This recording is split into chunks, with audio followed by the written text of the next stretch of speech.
Bonjour et bienvenue pour ce nouveau labo de zoologie. Alors aujourd'hui, il faudra garder un cœur de pierre.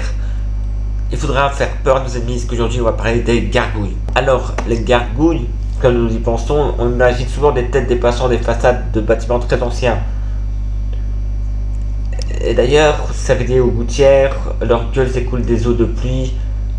Et leur partie anatomique, dont ils tirent leur nom, le mot gargouille vient du latin gar, signifiant gorge, et de l'ancien français gouille, qui signifie gueule. Donc gorge-gueule. Mais c'est pas très malin. Mais en fait, il faut remonter aux origines, puisque les gargouilles existent depuis très longtemps. En fait, les premières traces ont été trouvées dans l'Antiquité, mais furent délaissés pour revenir en mode au XVIIIe siècle avec la période gothique. C'est dans ces faits-là qu'en fait, toutes sortes d'édifices, les termes en général, disant toute gueule à laquelle s'écoulent des œufs, toute eau s'écoule des eaux, elles ne sont pas vraiment d'un procédé technique parce qu'il y a tout un mythe autour d'elles en fait. Et souvent c'est ce côté mythe qui va m'intéresser parce que c'est vraiment là où tout le mythe va créer quelque chose.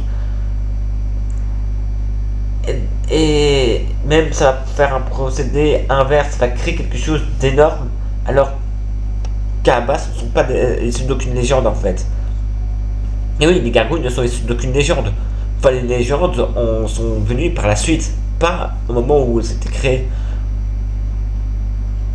Bien sûr, les légendes se sont créées autour, mais comme je viens de dire, c'est bien après leur création. En fait, on les désigne d'abord comme des démons vaincus condamnés à rester de pierre. Une autre interprétation les décrit comme des créatures chargées de vomir les vices. Une vision se rapproche des interactions les plus courantes de la de London. Les gargouilles sont chargées de maintenir le mal en dehors des lieux sacrés. C'est pour ça d'ailleurs qu'on les voit souvent sur des églises ou des bâtiments religieux. Elles sont donc les gardiennes repoussant les démons et toute autre créature maléfique. À l'origine, leurs apparences sont liées à leur rôle. Figures monstrueuses, lions, dragons, autres créatures ou animaux féroces. Par la suite, elles deviennent des figures plus obscènes, dans leur posture et des proportions à certaines anatomie, ainsi pour faire fuir les démons. Mais quelque chose d'autre va être assez paradoxal, pourrait-on dire, parce qu'en fait, c'est de repousser ce qu'on le condamne, tout en étant similaire physiquement.